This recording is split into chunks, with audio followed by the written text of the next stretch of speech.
İstanbulda 5 fevral G'ulji qirg'inchiligida shehid bo'lganlarni xotirlash faoliyati o'tkazildi. Sharq Turkistonning G'ulji shahri joylashgan o'rni sababli intayin muhim strategik bir shahar. Bu go'zal shaharda 1997-yili 2-oyning 5-kuni Ramazonning oxirgi kunlarida qonli qirg'inchilik yuz berdi. Xitoy saqchilari 1997-yili 2-oyda G'uljida Uyg'urlarning madaniyat kimligi va diniy hayotiga bo'lgan besimning kuchi sababdan kelib chiqqan tinch namoyishni qonliq bostirdi.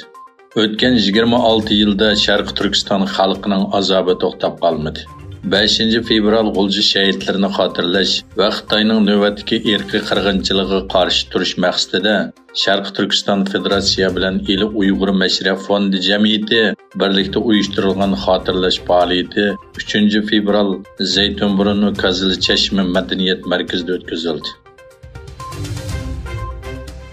Xitoy taratqularının xabariga qaraganda, atalmış Şinjan Aerodrom guruhining 2023-yillik xizmat yig'inida oshkorlashicha, bu yil mazkur organ 14-5 yillik plan bo'yicha 2025-yilgacha 8 aerodrom qurib, 14-5 yillik planning oxirigacha Sharq Turkistondagi fuqaroviy aerodrom sonini 33 ga yetkazishni planlagan.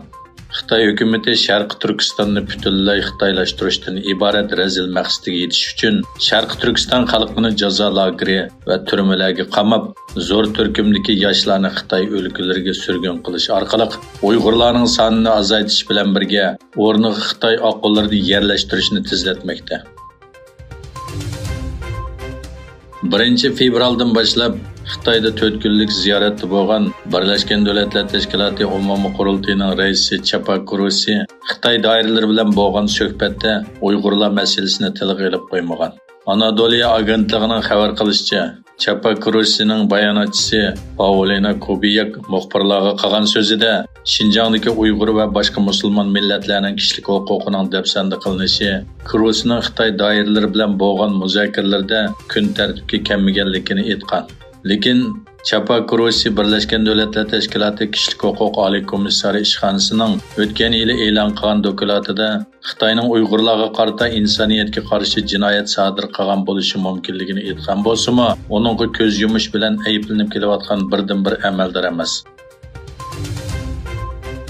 Amerika Mudofaa Ministerligi Xitoyning bir josuslik havo sharining Amerika osmonida uchayotganligini bayqaganligini e'lon qilgandan keyin ikki davlat munosabati jiddiylashgan edi. Navbatda doiralar Latin Amerikasi osmonidami Xitoyga tava havo shari bayqalganligini bildirdi. Amerika Davlat ishlar kotibi Antony Blinkenning Xitoy ziyoratini boshlashiga 24 soat qolgan bir paytda yuz bergan bu voqeadan keyin Amerika tashqi ishlar kotibatligi Blinkenning 5 fevral boshlanadigan Xitoy ziyoratini kechiktirganligini e'lon qildi. Xalqaro pul fondi tashkiloti Xitoyning uy mulk krizisini hal qilish uchun texnik ko'p ishlarni qilish kerakligini aytdi. Xalqaro pul fondi tashkilotining Osiyo Tinch okean ishlari muavin direktori Thomas Helbeling Xitoydagi uy mulk krizisining texi tugmaganligini ta'kidlab mundaq dedi. Xitoy doiralarining eng yangi siyosat tadbirlari qarshi e'lanadi.